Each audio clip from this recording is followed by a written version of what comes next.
ಕೇಂದ್ರ ಗೃಹ ಸಚಿವಾಲಯದ ತೀರ್ಮಾನದಂತೆ ರಾಜಭವನ ಹೆಸರನ್ನ ಬದಲಾಯಿಸಲಾಗಿದೆ.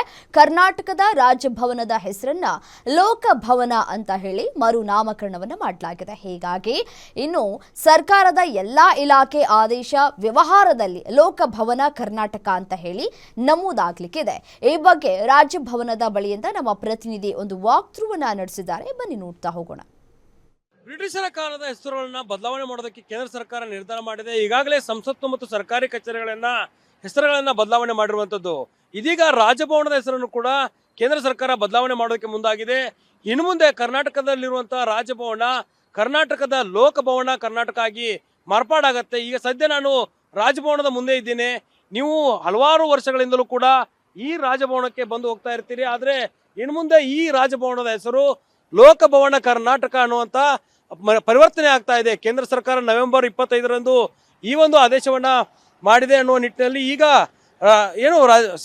ಸರ್ಕಾರದ ಮುಖ್ಯ ಕಾರ್ಯದರ್ಶಿಗಳು ರಾಜ್ಯಪಾಲರಿಗೆ ಪತ್ರವನ್ನು ಬರೆದಿದ್ದಾರೆ. ಕೇಂದ್ರ ಸರ್ಕಾರದ ಆದೇಶದಂತೆ ಈ ಒಂದು ರಾಜಭವನದ ಹೆಸರನ್ನ ಲೋಕಭವನ ಆಗಿ ಮಾರ್ಪಾಡು ಮಾಡಬೇಕು ಅನ್ನೋ ನಿಟ್ಟಿನಲ್ಲಿ ಒಂದು ಪತ್ರವನ್ನು ಬರೆದಿರುವಂಥದ್ದು. ದಿನನಿತ್ಯ ಸಾವಿರಾರು ಜನರು, ಸಾಕಷ್ಟು ಜನರು, ರೈತರು ಕೂಡ ಈ ಒಂದು ರಾಜಭವನಕ್ಕೆ ಮತ್ತು ಸಚಿವರು, ಸಂಸದರು ಎಲ್ಲರೂ ಕೂಡ ಭೇಟಿಯನ್ನು ಕೊಡ್ತಾ ಇದ್ರು.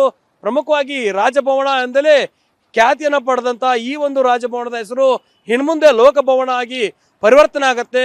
ರಾಜಭವನದ ರಸ್ತೆ ಅಂದ್ರೆ ಒಂದು ಗಾಂಭೀರ್ಯತೆ ಇರ್ತದೆ. ನಾವು ಬಲಭಾಗದಲ್ಲಿ ಕೂಡ ನೋಡ್ಬೋದು ರಾಜಭವನದ ರಸ್ತೆ ಅನ್ನುವಂಥ ಹೆಸರು ಕೂಡ ಇಲ್ಲಿ ಇರುವಂಥದ್ದು. ಈ ರಸ್ತೆಯ ಮಾರ್ಗವಾಗಿ ಸಂಚರಿಸುವ ಜನರು ಕೂಡ ಇದು ರಾಜ್ಯಪಾಲರ ನಿವಾಸ ರಾಜಭವನ ಅನ್ನುವಂಥ ಒಂದು ಖ್ಯಾತಿಯನ್ನ ಪಡೆದಿತ್ತು. ಇದನ್ನ ನೋಡಿ ಖುಷಿಯಿಂದ ಜನರು ಕೂಡ ಸಂಚಾರವನ್ನ ಮಾಡ್ತಿದ್ರು. ಇನ್ನು ಮುಂದೆ ಇದು ಕೇಂದ್ರ ಸರ್ಕಾರದ ಆದೇಶದಂತೆ ಲೋಕಭವನ ಆಗಿ ಮಾರ್ಪಾಡಾಗ್ತಾ ಇದೆ.